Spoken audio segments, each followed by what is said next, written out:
Okay, what if I told you that your brain is constantly, and I mean constantly, predicting the future? And what if I told you that you, yes, you, have the power to become the editor of those predictions? We're about to dive into one of the most fundamental truths about how you experience the world, and more importantly, how you can actually change your reality just by changing the story you tell yourself.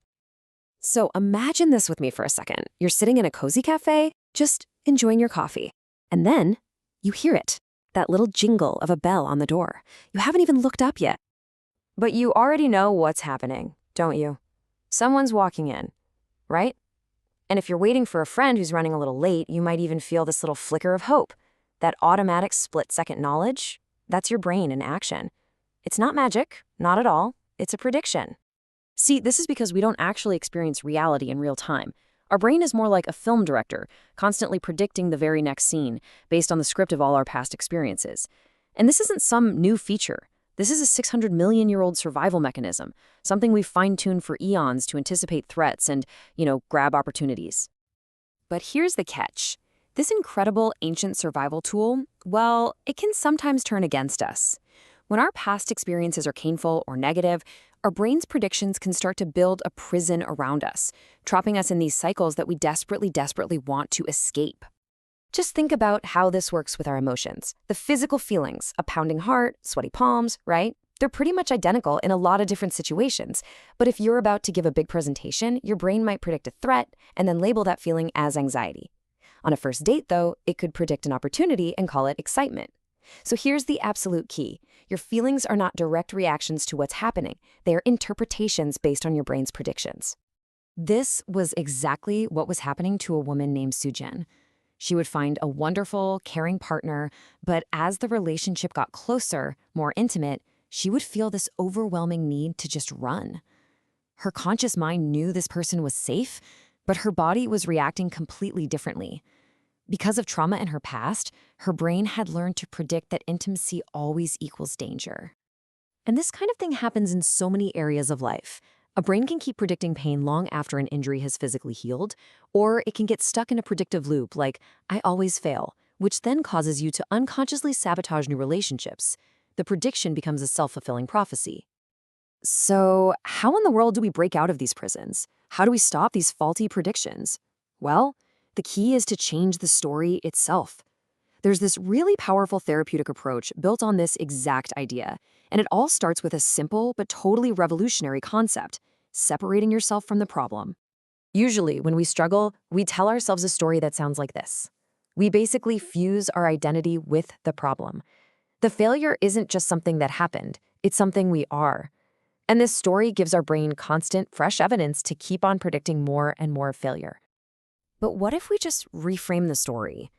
It's such a small change in words, but it creates this massive shift in perspective. You are not a failure. Failure is this external thing, a visitor that came by and tried to trick you or weigh you down, and all of a sudden, you're not the problem anymore. This whole technique is called externalization. And there's a famous story about a therapist working with a little kid who was suffering from, well, constipation. Instead of asking, "What's wrong with you?" he said, "It seems that Sneaky Pooh is trying to bother you." The kid totally lit up. He wasn't a problem child anymore. No, he was a hero fighting a villain named Sneaky Pooh. It completely changed his ability to deal with the issue.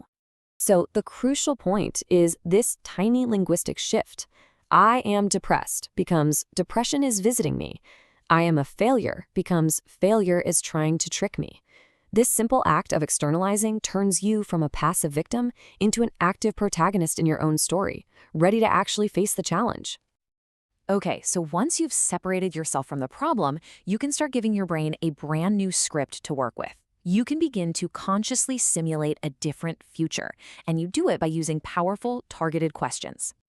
This right here, this is your practical toolkit. Every single one of these questions forces your brain to step off its familiar, worn-out predictive path and explore a new one. Asking, if fear wasn't here, what would I do? That lets your brain practice the neural pathway of courage. Asking, what would my future self tell me? That simulates wisdom. You're literally giving your brain new data for its future predictions. Now, you might be thinking, okay, this sounds like a nice little mental trick, but it's so much deeper than that. This process, the process of telling a new story, it physically rewires the structure of your brain. It's all thanks to something called neuroplasticity. Your brain is not fixed. It's not set in stone.